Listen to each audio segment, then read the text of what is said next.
The font group in Microsoft Publisher allows you to change how your text looks.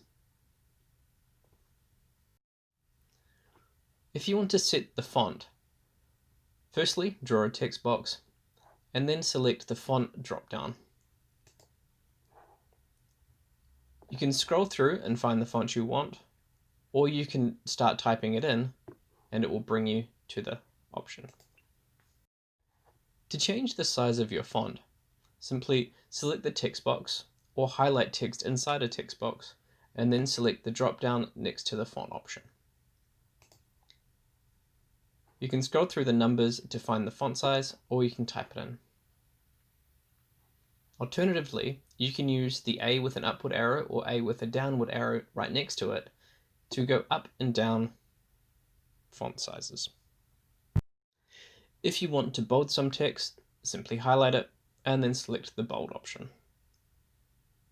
You can do the same for the italics, the underline, the subscript, and the superscript option. If you want to change the color of your text, highlight the text and then select the font color dropdown.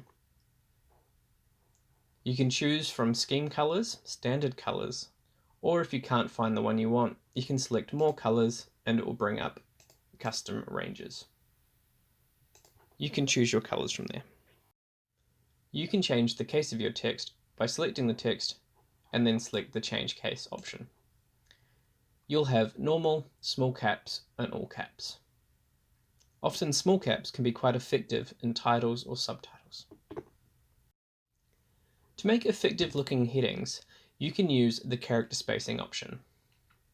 To do this, highlight the text and then select the character spacing dropdown. You can choose from very tight, tight, normal, loose, and very loose. Recommend playing around with the loose and tight options to see how it makes your titles look. If you have formatted your text and you just want it to go back to normal, you can highlight it and then select the Clear All Formatting option.